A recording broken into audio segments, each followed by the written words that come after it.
今日大変な一日でな。すこぶる機嫌が悪いんだよ。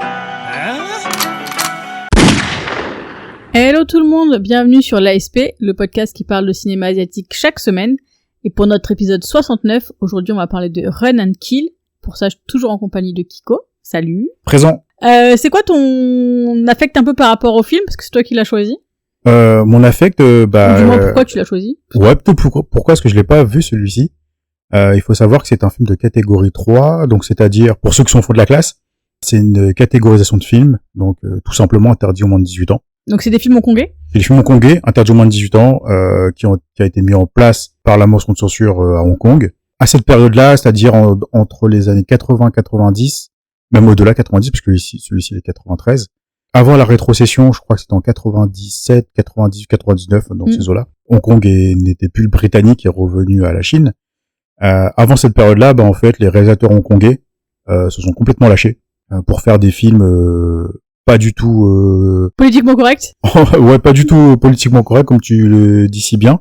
Ils se sont amusés à faire tout et n'importe quoi dans la violence, dans le sexe, dans la drogue, l'alcool, tout ce qui est immoral. Ouais, parce qu'ils savaient que après derrière, avec le gouvernement chinois, ils auraient plus cette liberté-là. Exactement. Donc ils ont profité d'une dernière once de liberté pour aller jusqu'au boutiste. Voilà, pour aller vraiment jusqu'au bout de la démarche et de faire des choses qu'on n'a jamais vues dans le cinéma. Il y a des choses qui ont été faites dans les catégories 3 hongkongaises qui n'ont jamais été reproduites derrière.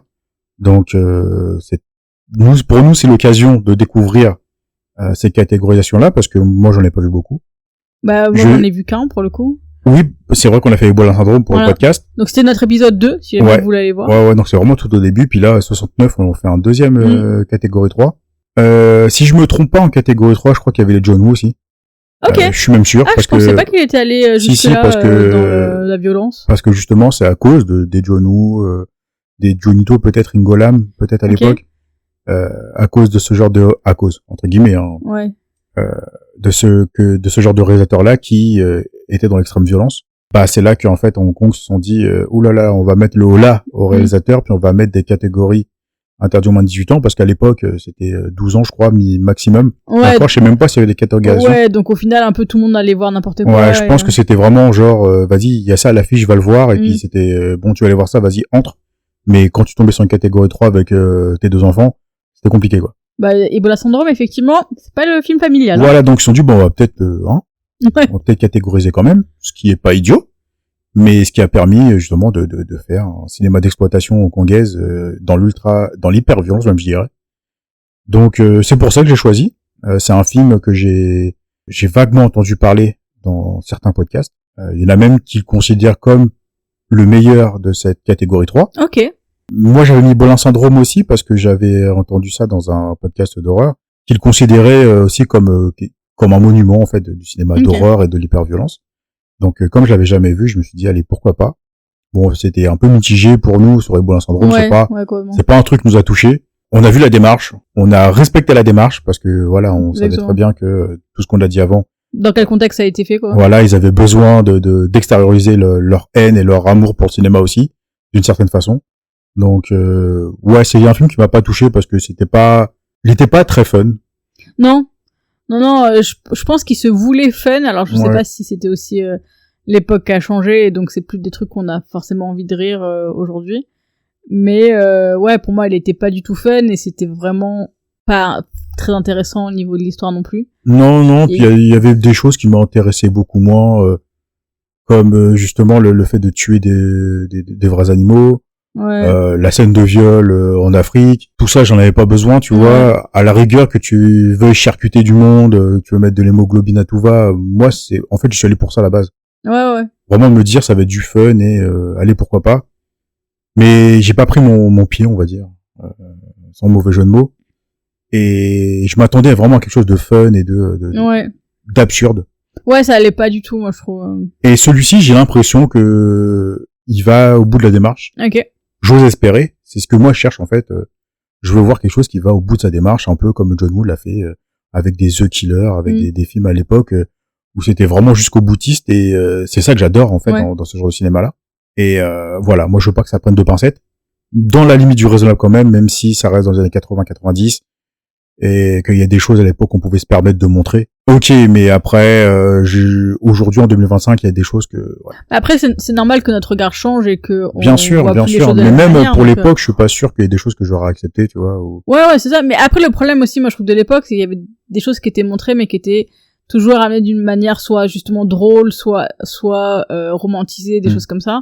Et donc, forcément, c'est les films où on en avait déjà parlé, où en gros t'as un peu l'alarme qui arrive et qui te dit genre c'est chelou, c'est pas normal, mais t'as tout le monde qui rit autour, donc c'est dans une ambiance un peu bizarre. Donc mais c'est paradoxal, tu vois. Moi j'ai envie qu'ils aillent jusqu'au bout du truc, mais il y a des choses que je peux pas tolérer en fait. Ouais, complètement. Bizarrement quoi. Non mais c'est normal, je pense. Bon, on va aller se faire une idée. On va aller voir le verdict. On va aller voir ça. Je suis curieux de voir si ça va être déceptif ou non. Bah, il faut le voir pour savoir. C'est vrai. On y va. Allez, c'est parti. 喂，阿祥，哎呀，差啲唔記得咗添。咩事啊？頭先講開你老婆，記唔記得今日係你哋結婚紀念日啊？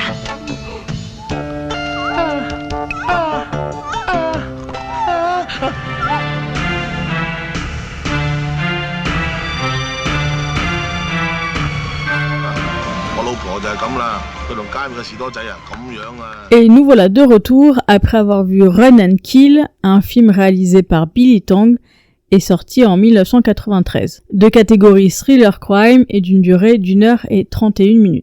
Au casting, on retrouve Simon Yam, qu'on a pu voir dans le podcast dans Élection, Kent Cheng, SPL aussi. Et SPL aussi, tout à fait, et Dan Lee. Est-ce que tu nous parlerais un petit peu du film ? Alors, c'est l'histoire d'un monsieur qui retrouve sa femme au lit avec quelqu'un d'autre. Et à partir de ce moment-là, il va aller se biturer la tronche. Malencontreusement, dans une discussion, il va souhaiter la mort de sa femme à la mauvaise personne, qui va le prendre au pied de la lettre et qui va envoyer des tueurs chez lui pour buter sa femme et son amant. Et à partir de ce moment-là, ça va être une descente aux enfers pour notre héros, qui va devoir rembourser de l'argent qu'il n'a pas. Le reste de sa famille sera en danger, ainsi que lui-même, et il va devoir survivre dans cet enfer qu'est le Hong Kong catégorie 3. Voilà. Et donc, qu'as-tu pensé du film ? C'est mid. Ouais. C'est un petit mid. C'est une longue publicité pour l'alcoolémie. Pendant tout le film, j'ai lu l'abus d'alcool est dangereux, mais sans la santé, tu vois. Juste l'abus d'alcool est dangereux. Et ce qui est vrai, à consommer pas du tout. Voilà. Et ce qui est vrai, parce que le héros lui-même le dit un moment dans le film, il dit tout ça à cause d'une beuverie, quoi. Ouais. Et c'est vrai. Après, je le trouve, je trouve, mid plus, on va dire. Ouais. C'est correct, c'est un catégorie 3, où je vais dire, un peu gentil si on enlève une scène en particulier. D'ailleurs, on en reparlera un peu après, parce que j'ai vu qu'il y a eu 2 versions du film. Ok. Et enfin, bref, on en reparlera après. Globalement, c'est bien réalisé pour une catégorie 3. Je dis bien, parce que catégorie 3, c'est quelque chose c'est bon marché. C'est du cinéma bon marché. À la base, c'est fait à la va-vite, il y a pas d'argent, c'est hop, roule ma poule, on le sort et basta, quoi. Et d'où le générique qui dure 10 secondes. Exactement, parce qu'il y a pas le temps de mettre les équipes techniques. Donc oui, dans l'ensemble, ouais, c'est correct. Je trouve que c'est pas assez catégorie 3. Il y a pas trop de violence. Après, c'est peut-être parce que avec nos yeux de 2025, on a bouffé pas mal de choses. Nous, notamment dernièrement, surtout que nous, avec la sortie d'Halloween, tout ça, on en a bouffé des bien violents et bien sanglants. Après, je trouve que dans le politiquement incorrect, je trouve qu'il reste assez gentil. Il va pas aller chercher des trucs bien choquants, à part une scène qu'on on ne va pas divulgacher. Mais après, moi, je trouve les prestations des acteurs assez correctes. Simon Yam, j'aime beaucoup. De toute façon, dans tout ce qu'il est, moi, je l'adore. Même en fou furieux psychopathe. Donc, ouais, on va dire que c'est vu et content. Ok. Et toi ? Moi, je suis plus mid-moins. Ouais. J'ai du mal à rentrer dans le film, en fait. La première partie m'a vraiment laissé assez de marbre, donc j'ai du mal à après apprécier le reste. Je comprends le côté effectivement contexte catégorie 3 et tout, donc le film est ce qu'il est, et il y a pas de jugement de ce côté-là. Mais ouais, moi plus tu vois un peu pas rentrer dedans quoi. Mhm. Tu vois, et effectivement, je suis d'accord, je m'attendais à un truc plus violent parce que comme il avait été mis un petit peu soit sur la même échelle, soit au-dessus que Ebola Syndrome. Pour le coup, Ebola Syndrome, je le trouve plus violent que celui-là. Oui, puis beaucoup plus politiquement incorrect. Ouais, complètement. Sur beaucoup de choses, notamment sur sur les critiques sociales et Ouais. même donc le traitement des étrangers, tout ça. Donc il y a vraiment quelque chose qui est jusqu'au boutiste. Ouais. Comparé à celui-ci, moi après, je comprends que tu sois mis de moi. Moi, au début, c'était mis de moi aussi, mais Ouais. avec le recul, je me dis que ouais, ça reste correct, tu vois. Puis visuellement, je trouve ça pas dégueulasse. Oui, c'est ça. C'est comme tu dis, c'est des films qui sont faits assez vite, et c'est pas des films qui, dans tous les cas, vont rechercher des plans de fou, des jolies lumières, des jolis intérieurs, faire attention au décor, des trucs comme ça. Et pourtant, il y en a. Hein. Il y en Ouais, a mais je veux des- dire, il y a des plans sympas ou des trucs comme ça, mais c'est pas un film qui va vouloir vraiment jouer dessus. Ah non, c'est pas le Et but. donc, Non, mais ce que je veux dire, pas- c'est que, comme je l'avais dit, c'est du cinéma bon marché. Et puis Mhm. pour le cinéma bon marché, je sens qu'il y a une intention quand même de faire quelque chose de du propre. propre carrément. Ouais. Et ça, Je je le suis vois d'accord. très bien. Puis le casting en soi, il est très très correct. Je trouve qu'il y a de très bons noms. Il y a beaucoup de personnes que j'ai déjà vues dans d'autres films. Ouais, moi je l'ai vu, je suis content, Ouais. mais il va pas me marquer.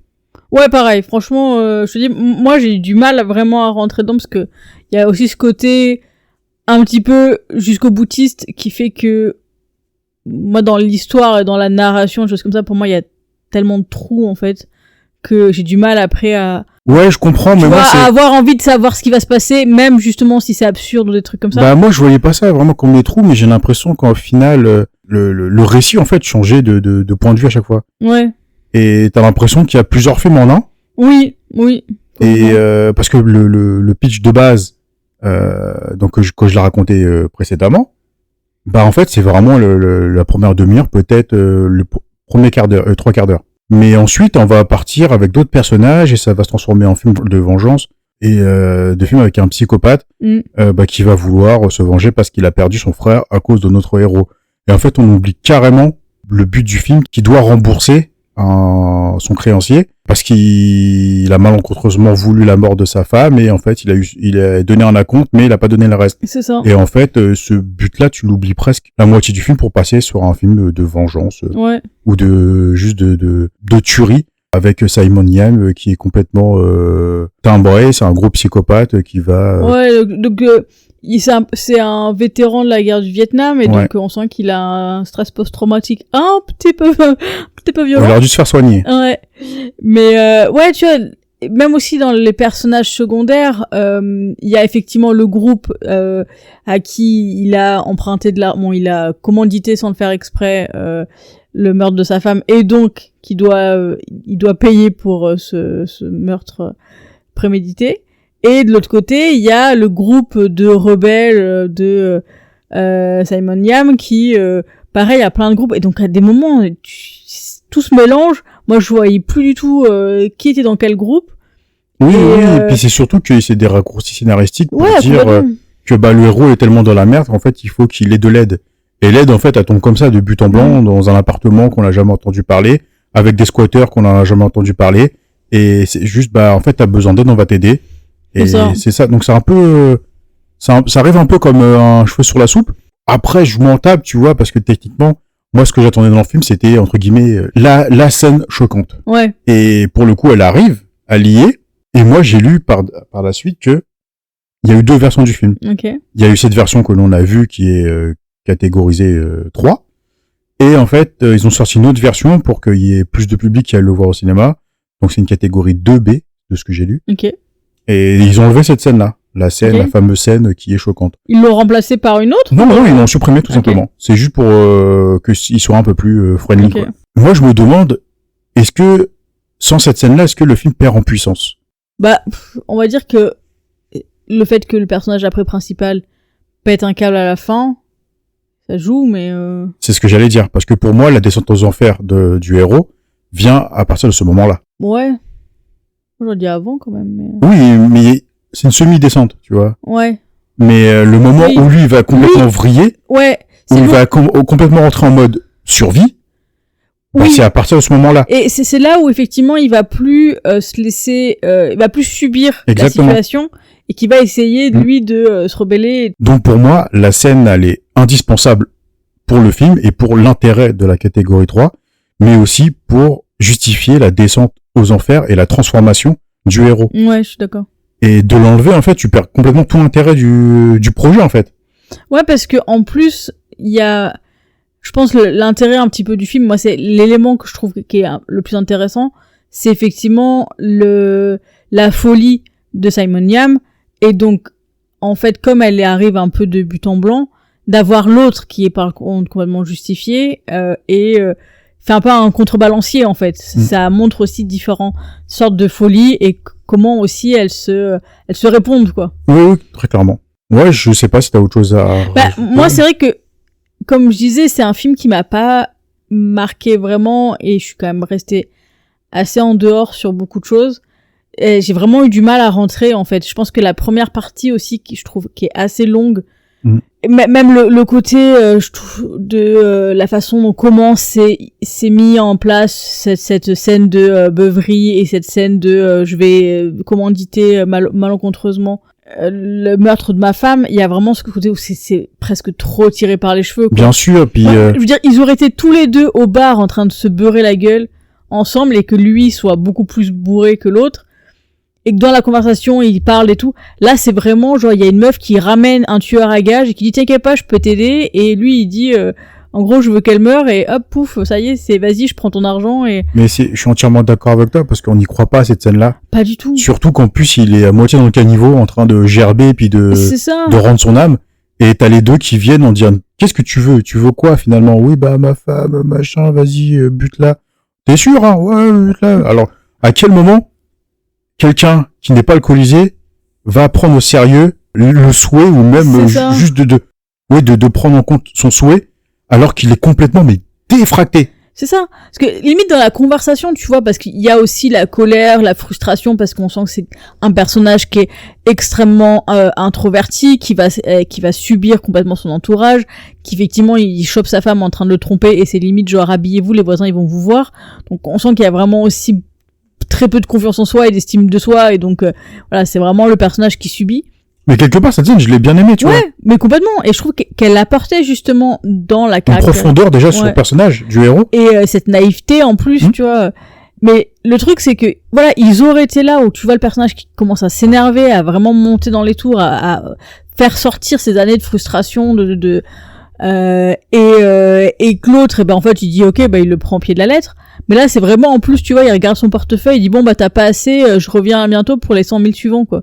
Oui, non, c'est pas le mec il crédible. dort à côté quoi, tu vois, je veux dire, c'est... Ouais, non, c'est pas crédible. Ouais, donc, Et surtout qu'en plus, derrière, celui qui a pris l'argent pour aller s'occuper du contrat, il aura beaucoup de problèmes derrière. Donc, quand tu sais que tu peux avoir d'énormes problèmes où tu joues ta vie ouais. aussi avec les personnes sur qui t'engages aussi, qui sont des tueurs vraiment aguerris, bah tu vas pas voir un mec complètement en train la tête dans l'égout pour lui demander c'est ça que tu veux, C'est ça, tu es sûr? c'est ça. Non, c'est pas logique en fait. Surtout que en plus ce personnage là justement du pseudo tueur à gages, parce qu'en fait c'est plutôt un commanditaire, Oui, c'est ça, va, en fait on n'a aucune information sur lui. Donc, ça veut dire que il pourrait effectivement être aux abois, avoir besoin de fric et choses comme ça, et donc chercher absolument à rembourser les dettes justement de son créancier et donc il va essayer de manigancer un truc. Là c'est vraiment genre c'est lundi, je fais ma tournée de meurtre gratuit quoi. Ouais, tu vois, c'est ça. là. Manque de subtilité dans l'écriture. Ouais. Franchement, en plus, c'est débile parce que nous, on va pas pour aller chercher une cohérence dans l'écriture, mais juste un minimum de logique. Franchement, ça aurait été, tu vois, comment tu l'as décrit la scène, juste deux mecs qui sont au bar et puis le mec il est complètement effondré par l'adultère, par plein de choses, et tu vois les mots qui lui échappent en disant je veux qu'elle meure, des trucs comme ça, même pas bourré, tu vois, Oui, mais c'est ça. un petit coup dans le nez, tu vois, à la rigueur, mais juste dans une discussion, tu vois, que ça parte comme ça, Bah, à la rigueur, j'aurais trouvé ça beaucoup plus simple et puis logique. Oui, c'est ça. Puis en plus, pour garder le côté où c'est pas un mec méchant au fond, la fin de la discussion, c'est je veux qu'elle soit ivre morte. Ouais. Donc tu dis mais on Ouais, s'en fout, c'est en fait. débile, Tu sais de te rattraper un truc. Ouais, mais en fait, toute cette scène-là, c'est juste pour apporter cet élément d'incompréhension le lendemain. Quand le héros va se réveiller, il va dire mais attends, mais qu'est-ce qui s'est passé? Faire une semi-enquête où il va retourner dans le bar pour dire mais attends, on s'est vu hier, qu'est-ce qui s'est passé? Ouais. Qu'est-ce qu'on a fait ensemble? Tu vois, ça sert à rien. Ouais. À la rigueur, tu supprimes toutes ces scènes-là parce que c'est trop long et tu vas à l'essentiel.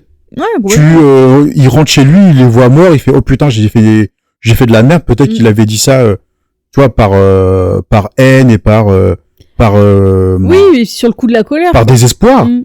Et il pensait parler, je sais pas moi, à une personne lambda, puis il voulait confier ses secrets.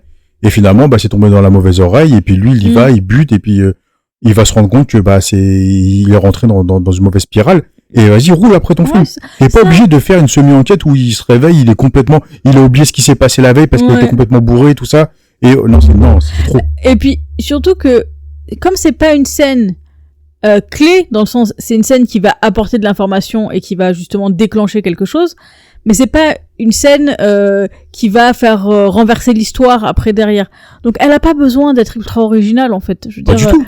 et ce qu'il faut c'est qu'elle soit efficace, c'est-à-dire que le moment qui se renverse, ok bon bah il est avec sa femme, elle le trompe, il en a marre, il est triste, il dit quelque chose qu'il faut pas, et après ça crée un espèce de quiproquo. De spirale et puis une descente aux enfers. C'est le but du film. Ouais. Le but, c'est de montrer la descente aux enfers d'une personne lambda qui aurait sauté la mauvaise chose. C'est ça. Va à l'essentiel. Et puis, en plus, tu vois, j'ai lu un peu des commentaires et il y en avait qui disaient que la première partie, c'était justement une partie un peu comédie. Et moi, je l'ai pas du tout trouvé, quoi, la comédie. Moi, je dirais pas, ouais, peut-être un côté absurde. Ouais, mais justement, moi, je trouve que l'absurdité de cette scène-là où, en fait, justement, t'as pas prévu de tuer ta meuf, mais qu'en fait, bah, dans ce que tu dis, il y a quelqu'un qui va croire que c'est un contrat et qui va aller la tuer. Bah, je trouve qu'ils ont pas du tout allé au bout de l'absurdité du truc. De vraiment aller jouer sur des quiproquos, et là, à mon avis, je pense que ça aurait pu être drôle et ça aurait pu amener quelque chose. Et je pense qu'il s'est resté un peu trop en surface pour pouvoir après basculer dans le côté horrifique, ce que je comprends. Mais en fait, pour moi, cette partie-là, elle est trop longue, en fait. Oui, elle est beaucoup trop longue. Mais en même temps, le film fait 1h30, donc t'enlèves tout ça, finalement, il reste pas grand-chose. Ouais, il reste juste de la castagne, quoi. Ouais, il reste 1h10 à la rigueur, mais pourquoi pas? Si tu vas à l'essentiel, même sur 1 heure de film, bah c'est parfait, en fait. On demande pas que le film soit rallongé pour rentrer dans les clous, puis pour que ça fasse 1h30. Ouais. On s'en tape complètement. Nous, ce qu'on veut, c'est du catégorie 3, du sang, du politiquement incorrect, des scènes choquantes, et aller à l'essentiel, tout simplement. Et là, je trouve que ça tourne un peu trop autour du pot, ça essaye de, je sais pas si c'est apporter des éléments narratifs, mais ces éléments narratifs-là, en fait, ils sont en trop. Ouais, je vois tout à fait le côté de tourner autour du pot. On voit que l'objectif, c'est de dire qu'on veut que sa femme meure, mais il prend 40 minutes de chemin pour pouvoir y aller, quoi. Je suis d'accord avec toi. C'est dommage, parce que, tu vois, il manque pas grand-chose pour que, finalement, tu passes un bon moment, en fait. Ouais. Et ouais, parce que juste que ce soit plus efficace, en fait, au début. Moi, c'est ce qui m'a manqué, en tout cas, ce côté un peu vraiment de, ok, on rentre soit dans la comédie, l'absurde, et effectivement, après, qui va basculer dans l'horreur, soit directement dans l'action, puis après dans l'horreur. Mais là, c'était vraiment un truc un peu mou qui traîne. Et alors, je vois aussi le rapport avec le personnage, en fait, qui est un personnage faible, qui subit tout pendant une bonne partie du film. Mais malheureusement, ça capte pas l'attention, quoi. Je suis d'accord. Mais moi, j'ai perdu le fil à un moment donné, tu vois. En fait, j'attendais l'élément qui allait me raccrocher. Je savais qu'il allait avoir un élément qui allait me faire oh, ok, d'accord, ils ont osé faire ça. Ouais. Finalement, ça a fonctionné. Ouais. Et c'est pour ça que je me suis posé la question quand j'ai vu qu'ils avaient supprimé cette scène-là. Bah, pour moi, en fait, le film devient même pas du tout moyen. Il devient vraiment insignifiant, finalement, parce que le but du film, en fait, tu retires tout le côté psychotique du personnage et puis cette scène qui montre justement cette descente encore aux enfers. Non, moi je suis désolé, ça aurait été dommage de voir cette version-là. Nous, on a vu la version catégorie 3, heureusement. Mais oui, après, ça manque de petit quelque chose pour que ce soit captivant du début à la fin. Et c'est dommage. Mais bon. Ouais. Mais je suis content de l'avoir vu quand même. Ça me permet de creuser un peu plus ma culture sur la catégorie 3 qui quasi inexistante, hein, on va Ouais. dire, parce que j'ai vu que ça a commencé réellement en 1988, et je crois que la majorité des John Woo que j'ai vu, que j'aime beaucoup, c'est avant 88. Donc c'est bien ce que je disais au début, en fait, c'est avec ce genre de film-là qu'ils Ouais, ont qu'ils ont décidé de mettre commencé une à- catégorie 3. Et puis après, avec la rétrocession, ils se sont dit, là, va falloir qu'on aille loin et qu'on se C'est ça, fasse plaisir parce que sinon, on ne pourra jamais le faire, quoi. exactement. Et d'ailleurs, j'ai lu une anecdote sur le film. Mm. Apparemment, Johnny To, il aurait complètement plagié une scène du film pour Breaking News. C'est laquelle de scène? Parce que j'ai vu l'info, mais j'ai pas... Je crois que c'est la scène où il s'évade de la maison, bah là où t'as la grand-mère qui meurt et tout ça. Ok. Et apparemment, ça serait cette scène-là. Sauf que Breaking News, ça fait longtemps que je l'ai vu et on l'a vu ensemble d'ailleurs. Mais je me souviens pas de cette scène-là. Et du coup, je suis curieux de le revoir justement pour faire Ok. un peu le parallèle. Mais apparemment, il aurait complètement plagié cette scène-là. C'est même pas il serait inspiré, c'est il aurait complètement Ok. plagié. Ok. Donc j'ai hâte de le voir justement. Donc quelque part, c'est un film qui est resté, on va dire, mémorable pour les Hongkongais, même pour les réalisateurs. Et pour un réalisateur comme Johnny To, justement, si il va se permettre d'aller piocher Ouais. une scène pour un de ses films. Mais je pense que dans la partie créative, c'est hyper intéressant d'avoir des films comme ça dans sa Bien filmographie en tant que réalisateur ou acteur, mais aussi dans la culture qui va nourrir en fait les futurs réalisateurs et réalisatrices. Bah même en tant que spectateur, c'est important aussi de voir un peu tout, tu vois. Moi, c'est pour ça que je suis assez content de le voir parce que c'est vrai que c'est des genres de films bah qui se feront plus. Oui, c'est ça. Et puis je pense qu'il y a le côté de pas se mettre de limites. Mm. Et donc effectivement, ça amène aussi des films qui ont très peu de budget et tout, et donc voilà, et qui sont bourrés de défauts. Mais il y a ce côté quand même de liberté que, comme tu dis, on retrouve plus en fait. Donc dans le processus créatif, c'est hyper intéressant de se dire, bah j'ai carte blanche. Et en même temps, je trouve que c'est casse-gueule en fait, parce que quand t'as pas de cadre pour pouvoir aller savoir où c'est que tu vas, ou de contraintes qui va t'obliger à réfléchir à comment écrire certaines histoires, comment mettre en place certains personnages quand on n'a pas forcément la possibilité technique de faire des choses, et ben en fait des fois c'est casse-gueule parce que soit tu mets trop de trucs, soit tu pars dans tous les sens, donc arriver à se canaliser quand t'as une liberté totale, c'est Bah ouais, mais c'est Mm. vrai ce que tu dis. J'ai l'impression qu'au final, c'est ce qui se passe mm, parce que t'as tellement peu de temps, tellement peu de moyens, et puis finalement, tu essaies de tout mettre en un seul film. Bah peut-être que tu te perds dans ta narration, Ouais. tu te perds dans ta processus créatif, et t'arrives à on va dire un espèce de patchwork. c'est ça. Il fait très patchwork le film, moi je trouve. Hein. Ouais, c'est vrai, en plus, c'est vrai. C'est ce qu'on disait, hein, Mm. t'as l'impression d'avoir plusieurs, Mm. plusieurs éléments, plusieurs intrigues dans le film, mais des intrigues qui vont pas jusqu'au bout. Ouais, qui vont pas jusqu'au bout, qui vont pas ensemble. Ouais, c'est vrai. Après, tu vois, moi, pour ce genre de film-là, j'accepte ce genre enfin, ces erreurs-là, entre Ouais, guillemets, ou ces éléments qui sont pas cohérents, et j'essaie juste de vraiment, juste de voir pour la culture, en fait. Oui, complètement. Puis je suis d'accord, hein, le côté d'accepter des choses qui vont pas, d'avoir fait justement avoir une liberté totale et de s'être trompé. Mm. Moi, je préfère quelque chose comme ça que au final des films qui veulent pas y aller en fait, tu vois, qui vont Ouais, très clairement. qui vont être un peu tièdes, un peu timides. Donc oui, effectivement, moi c'est pas un film qui va me marquer, c'est pas un film que je vais garder en mémoire, je pense éternellement.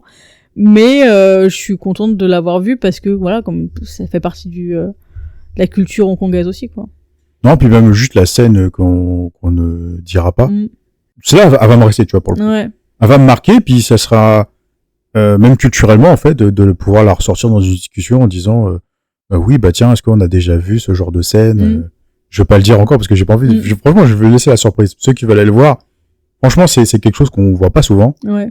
et qu'on voit même pas du tout, en fait. Et pour le coup, bah s'il y a dans une discussion, on dit tiens, dans le cinéma, est-ce qu'ils ont déjà fait ça? Bah tu vois, je pourrais Ouais. me la péter et me dire ah, t'as pas vu Ronan Kill, toi? Parce que il y a ça dans ce genre de film-là. Ouais, carrément. Et voilà. Moi, juste, je suis content de l'avoir vu et je vais garder certaines scènes, Ouais. notamment celle-ci qu'on ne dira pas. Mais non, voilà. Je suis content de l'avoir vu, mais ça reste très moyen. Mm. Et voilà. Est-ce que t'as d'autres choses que tu veux dire sur le film? Non, enfin si, à part qu'il est disponible sur Shadows. tout à fait. Franchement, allez-y, parce que je pense que c'est un film qui va pas rester éternellement sur la plateforme. Et c'est un film qui est très très difficile à trouver. On a de la chance d'avoir dans une bonne qualité. Ouais. Pendant très très très longtemps, c'est un film qui a tourné en copie dégueulasse entre Hong Kong et le monde entier, avec des vieux formats tout pourris, avec pas d'éclairage et tout. Donc l'avoir dans une bonne qualité comme ça, bah franchement, faut pas se priver, faut quand même aller jeter un œil. Je pense que ça vaut le coup aussi, juste comme on l'a dit, pour la culture et puis pour dire ah ouais, ok, c'est ça, une catégorie 3. Et puis si vous êtes sur Shadows, profitez-en aussi parce qu'il y a Ebola Syndrome. Donc foncez en fait, parce que c'est le genre de film qu'on va pas trouver. Ouais, qu'on peut trouver difficilement ailleurs. Ah, on va pas le trouver n'importe où. Il sera jamais sur Netflix, tu vois. Donc je pense pas, non. Donc non. Puis pour Shadows avec 5 ou 6 balles, je crois, je sais plus, je crois 5 balles par mois. Ouais, c'est juste ces 2 films-là, juste pour la culture, ça fait. Ouais, ça vaut le coup de les voir. Carrément. Voilà. Tu lui mettrais quelle note au final? Ouais, 5. 5,5 parce que j'ai 10 minutes de plus. Allez, 5,5. Je mets à 5,5. Non. Et toi? Bah 4,5. Logique. Voilà. Vu ce qu'on l'a dit au début. Tout à fait.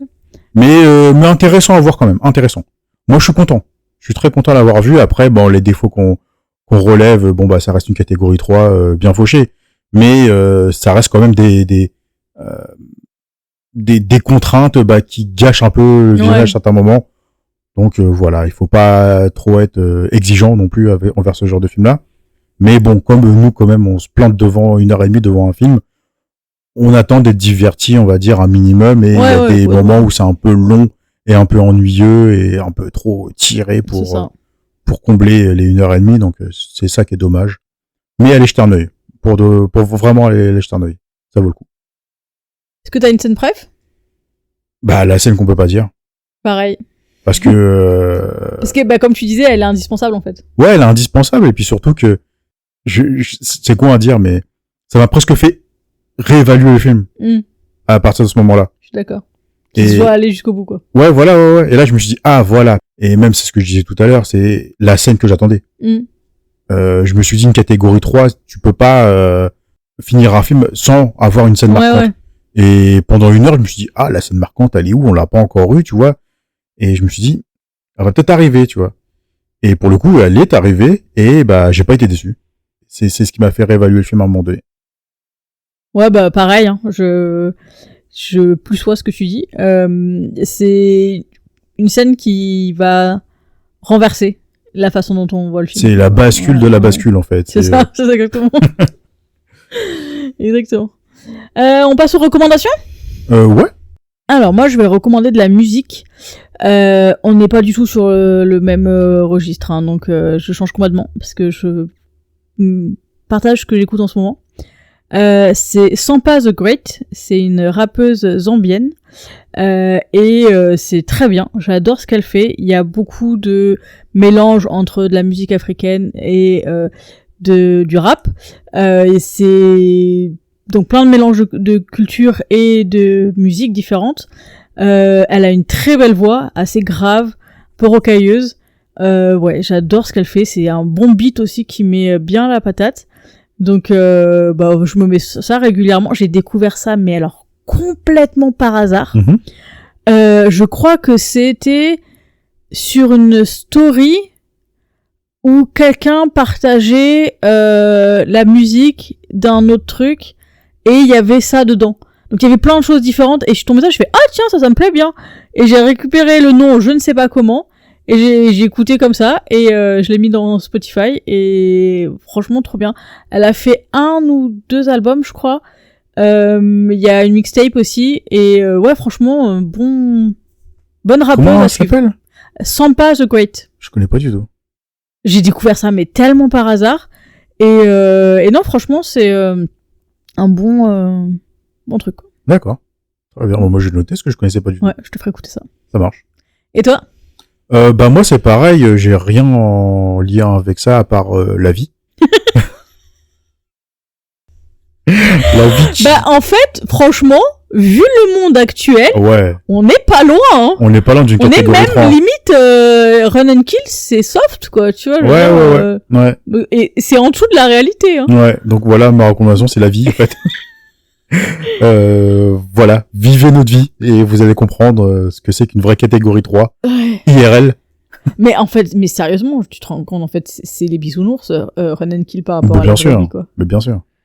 Genre, oui, c'est de la violence gratuite, c'est des trucs horribles, ça pousse la violence jusqu'au bout. Bah, en fait, ça dépend même pas Non, il dénonce la vraie vie, quoi. il dénonce une certaine violence qui était présente dans les années 80-90, Même, sauf ouais. que la violence elle a augmenté aujourd'hui. C'est clair, c'est Et clair. bah franchement, maintenant on aura besoin d'une catégorie 5 plutôt C'est pour clair. essayer de refaire ce genre de cinéma là quoi. Mm.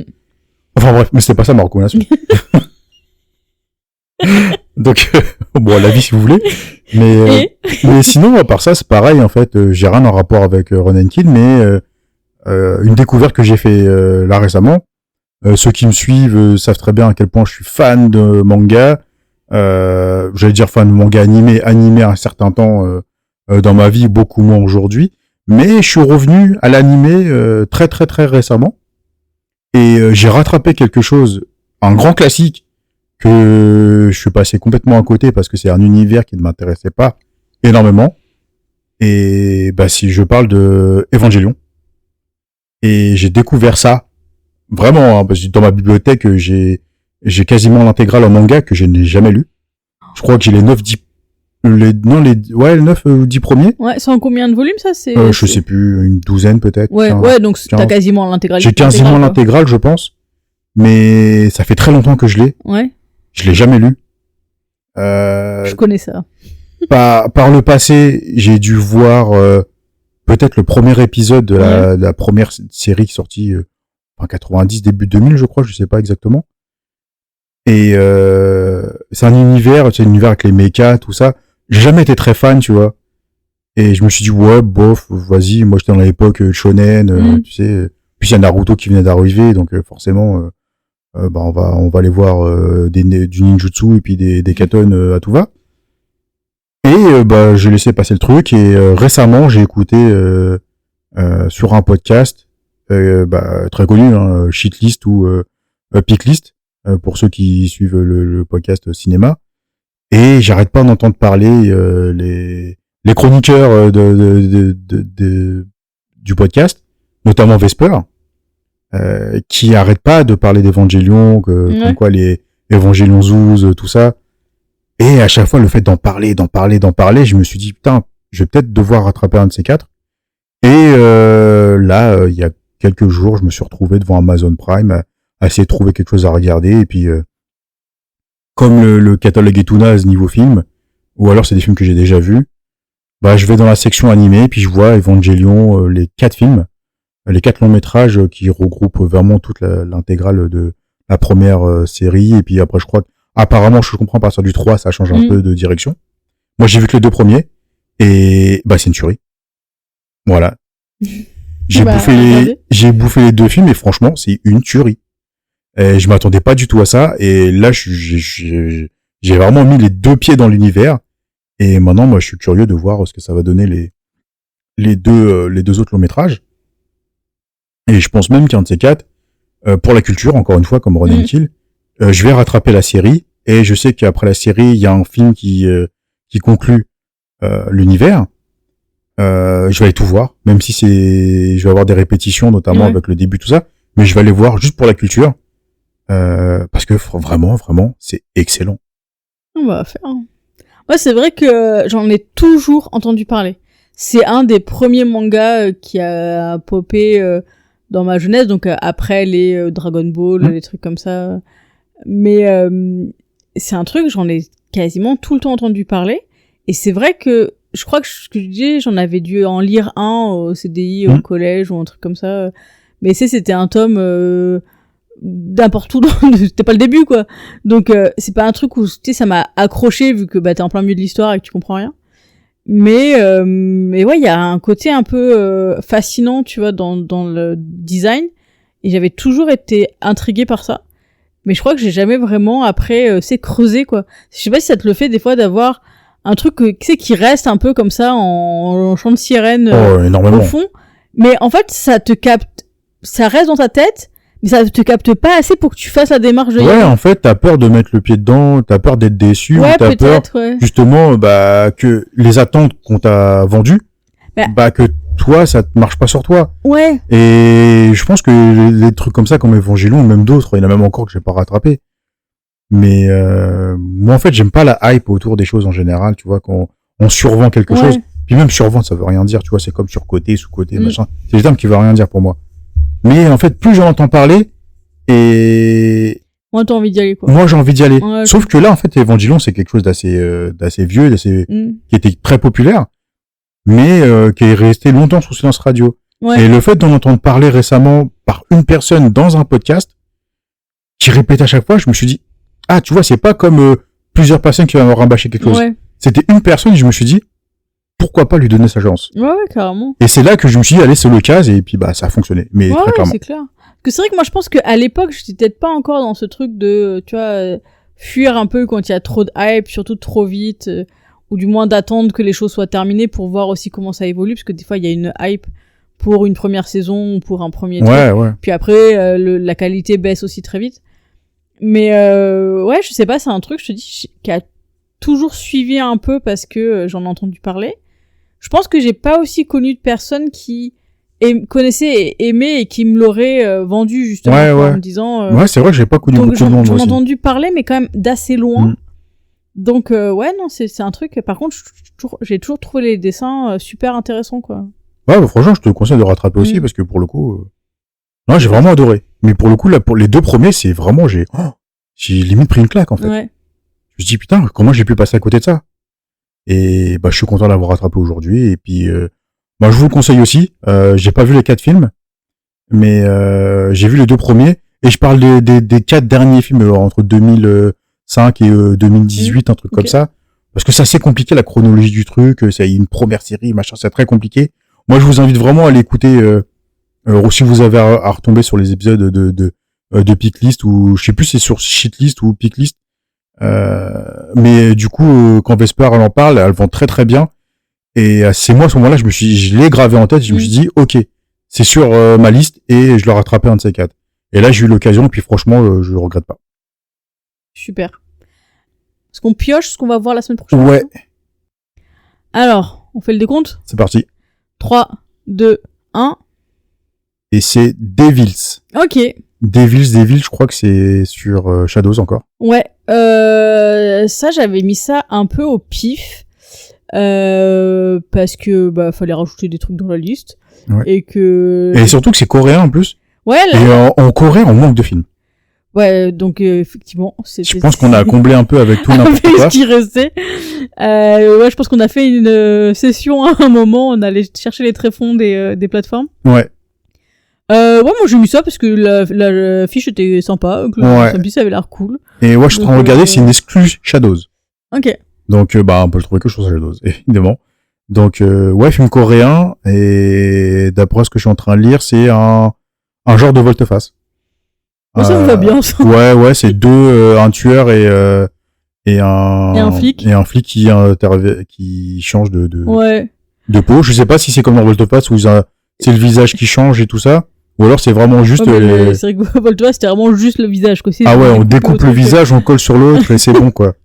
Mais ouais, j'ai jamais compris d'ailleurs comment il a pu tromper sa femme derrière avec juste un visage, en fait. Oui, c'est clair. Je sais pas, tu regardes le zboob, tu l'as vu le zboob, t'as fait les enfants avec, tu sais à quoi il ressemble. Et le corps il a changé, c'est que le visage. Donc à un moment donné, tu vois la taille du truc, tu dis, il y a Anguille sous roche, quoi. Enfin, sans mauvais jeu de mots. Donc j'ai jamais compris ça. Mais pourquoi pas? Je me suis tellement pas posé de questions comme ça sur volte-face. Moi, j'ai juste adhéré au truc genre, ok, c'est absurde, on s'en fout. C'est pas grave. Mais c'est vrai, on s'en fout parce que ça fonctionne. Ah ouais, mais moi... Mais il y a des questions qui persistent comme ça en disant, mais comment? Ouais, mais en fait, tu comprends parce que bah, ils changent d'acteur, tu vois, donc forcément, bah, le corps, il change aussi, quoi, tu vois, mais... Non, moi, c'est le truc... C'est un film, j'ai regardé plusieurs fois, et en fait, c'est vrai que après j'en ai entendu plein de gens parler en disant, genre, ouais, c'est un film pourri, et tout, et là, dans ma tête, je suis là, ouais, non, moi je l'aime bien. Ouais, non, c'est un gros plaisir coupable. Après, je pense qu'il faudrait que je le revoie quand même avec les yeux d'aujourd'hui, parce que... Mais on va le faire bientôt dans Sans Frontières. Mais non, franchement, c'est le film, moi j'aimais bien, quoi. Ouais, moi j'ai envie de le revoir aussi. Hein. J'ai vraiment envie de le revoir Nicolas Cage en roue libre, Ouais. comme il sait si bien le faire. Moi, c'est juste pour ça, en fait. Moi, c'est un pur plaisir de voir Cage faire n'importe quoi, Ouais. comme il l'a toujours fait dans sa carrière. Mm. Et moi, ça fonctionne toujours autant sur moi. Donc, puis en plus, de toute façon, John Woo, il arrivera dans Sans Frontières, ça c'est sûr. C'est clair. Quand, on sait pas, mais il arrivera. Et puis là, Devils, je sais pas du tout si on va être sur un truc un peu, voilà, un peu what the fuck à la John Woo, ou si on sera sur quelque chose de plus Conventionnel. de plus conventionnel, ou peut-être un peu plus fantastique avec un Ouais. côté genre changement de corps, tu vois, d'esprit, des trucs comme ça. Je suis pas allée chercher beaucoup plus loin dans les détails, donc on se verra ça la semaine prochaine. Bon, après, moi, ce qui me fait peur, c'est que là, j'ai vu, c'était une exclu Shadows. Et j'ai rien contre Shadows, hein. Mais la seule exclu qu'on a fait, c'était My Mother High, Elle était pas mémorable pour les bonnes choses. et c'était bien gaze. Oh, c'était horrible. Et moi, quand je vois exclu Shadows, moi, c'est My Mother High qui est resté gravé en moi. Donc, je me méfie un peu. Je comprends. Mais je demande à être surpris et je demande On fera peut-être un à autre. être agréablement surpris même. Ça sera peut-être les tréfonds de Shadows et les tréfonds de notre tier list. Et peut-être. Et moi, je demande qu'à adorer ce genre d'exclus là, justement. Ouais, C'est bien. Carrément. C'est bien qu'une plateforme comme ça arrive à avoir des exclus, Mm. avec des films, des films asiatiques. Carrément. Donc, moi, j'apprécie énormément. Puis, moi, je veux qu'il y en ait plus. Mais il faut qu'il soit bon. Un minimum. Un minimum. Ouais. Voilà. On m'a pas On demande mettre la pas barre grand chose, trop hein. On haute. demande pas grand chose. On demande juste un bon divertissement. Ouais. Mais bon, on verra si c'en est un ou non. La semaine prochaine. Yes. D'ici là, portez-vous bien. Ciao tout le monde. Ciao.